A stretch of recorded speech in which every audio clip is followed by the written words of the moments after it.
আলাইকুম। সুপ্রিয় শিক্ষার্থীবৃন্দ, কেমন আছো তোমরা? নিশ্চয়ই ভালো আছো। আমিও আলহামদুলিল্লাহ।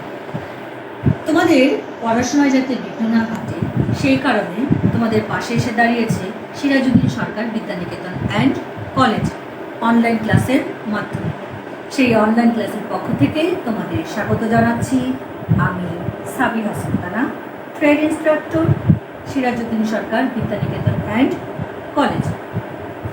আজকে আমি দশম শ্রেণী ভোকেশনাল শাখার সাথে আছি। আজকের বিষয় বাংলাদেশ ও বিশ্ব পরিচয় 2। আমাদের পাঠ আজকে বাংলাদেশের গণতন্ত্র ও নির্বাচন অষ্টম অধ্যায়।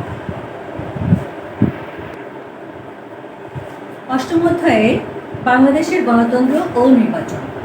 বর্তমান বিশ্বে সর্বাধিক গ্রহণযোগ্য সরকার ব্যবস্থা হল গণতন্ত্র। বিশ্বের প্রায় প্রত্যেকটি দেশেই গণতন্ত্র ব্যাপকভাবে জনপ্রিয়তা পাচ্ছে। সাধারণভাবে গণতন্ত্র বলতে বোঝায় যে শাসন ব্যবস্থায় শাসন ক্ষমতা মুষ্টিমেয় লোকের হাতে পুঞ্জীভূত না থেকে রাষ্ট্রের সব জনসাধারণের উপর ন্যস্ত থাকে এবং জনগণই তাদের সরকার গঠন করে। গণতন্ত্র হলো এমন এক রাজনৈতিক ব্যবস্থা যেখানে নির্বাচিত মেয়াদ শেষে সরকার পরিবর্তনের লক্ষ্যে সুষ্ঠু নির্বাচন অনুষ্ঠিত হয়, যাতে প্রাপ্তবয়স্কদের সর্বজনীন ভোটাধিকার থাকে। এই অধ্যায়ে আমরা বাংলাদেশের গণতন্ত্র সম্পর্কে অবহিত হব। এই অধ্যায় পাঠ শেষে আমরা যা জানতে পারব তা হল গণতন্ত্রের ধারণা ব্যাখ্যা করতে পারব। 2, বাংলাদেশের গণতান্ত্রিক প্রক্রিয়া ব্যাখ্যা করতে পারব। আমেরিকার প্রখ্যাত প্রেসিডেন্ট আব্রাহাম লিঙ্কন গণতন্ত্রের সংজ্ঞা দিয়েছেন এভাবে: গণতন্ত্র হল জনগণের জন্য ও জনগণ দ্বারা নির্বাচিত সরকার ব্যবস্থা। অধ্যাপক গেটেলের মতে, যে শাসন ব্যবস্থায় জনগণ সার্বভৌম ক্ষমতার প্রয়োগে অংশ নেওয়ার অধিকারী, তাই হচ্ছে গণতন্ত্র। তাহলে গণতন্ত্র বলতে কি বোঝায়? গণতন্ত্র হচ্ছে জনগণের ও জনগণ দ্বারা নির্বাচিত সরকার ব্যবস্থা। গণতন্ত্রের প্রকারভেদ। গণতন্ত্র 2 প্রকার। একটা হচ্ছে প্রত্যক্ষ গণতন্ত্র, আরেকটা হচ্ছে পরোক্ষ বা প্রতিনিধিত্বমূলক গণতন্ত্র। এখন আসা যাক প্রত্যক্ষ গণতন্ত্র কাকে বলে। যে শাসন ব্যবস্থায় নাগরিকগণ প্রত্যক্ষভাবে শাসন কার্য পরিচালনায় অংশগ্রহণ করে তাকে প্রত্যক্ষ গণতন্ত্র বলে। এই ধরনের গণতন্ত্র প্রাচীন গ্রিসে প্রচলিত ছিল। এরপরে আসছে পরোক্ষ বা প্রতিনিধিত্বমূলক গণতন্ত্র। যে শাসন ব্যবস্থায় নাগরিকগণ পরোক্ষভাবে প্রতিনিধি প্রেরণ করার মাধ্যমে রাষ্ট্র শাসনে অংশগ্রহণ করে তাই পরোক্ষ বা প্রতিনিধিত্বমূলক গণতন্ত্র। প্রত্যক্ষ গণতন্ত্র বর্তমানে অচল। আধুনিক যুগে পরোক্ষ গণতন্ত্রই প্রচলিত, জনপ্রিয় এবং উপযোগী। এই যে গণতন্ত্র, এই গণতন্ত্রের কিছু দোষগুণ রয়েছে। তো এখন আসা যাক গণতন্ত্রের গুণাবলীর মধ্যে। গণতন্ত্রের গুণাবলীগুলো কি কি?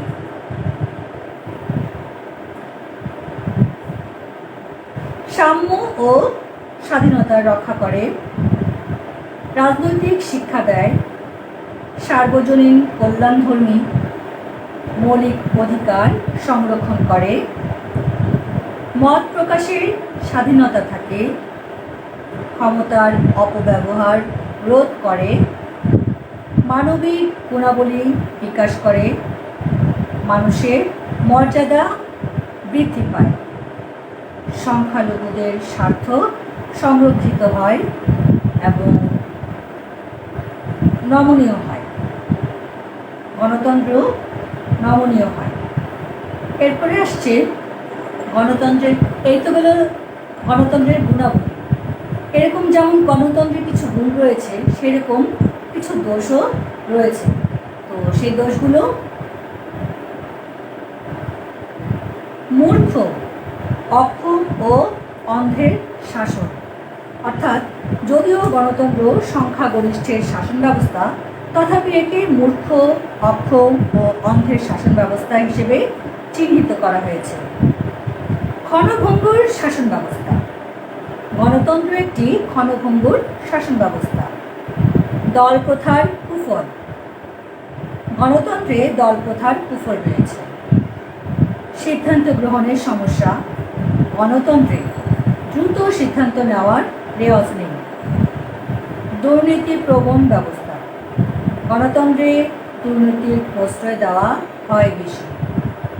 অপচয়ের প্রশ্রয়। গণতান্ত্রিক রাষ্ট্রে জাতীয় সম্পদ বহুল পরিমাণে অপচয় হয়। পেশাদার রাজনীতিবিদদের জন্ম। গণতন্ত্রে জনসেবার নাম করে এক শ্রেণীর পেশাদার রাজনৈতিক নেতার উদ্ভব হয়।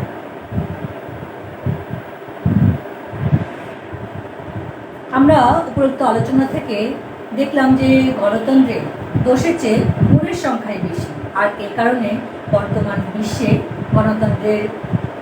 গণতন্ত্রের গুরুত্ব সবচেয়ে বেশি। তো শিক্ষার্থীরা, যতটুকু পড়ানো হলো এর থেকে তোমাদের বাড়ির কাজ দিচ্ছি। বাড়ির কাজ হচ্ছে, গণতন্ত্র কাকে বলে, গণতন্ত্রের প্রকারভেদ আলোচনা করো এবং গণতন্ত্রের দোষ গুণ আলোচনা করো। তো শিক্ষার্থীরা, করোনার এই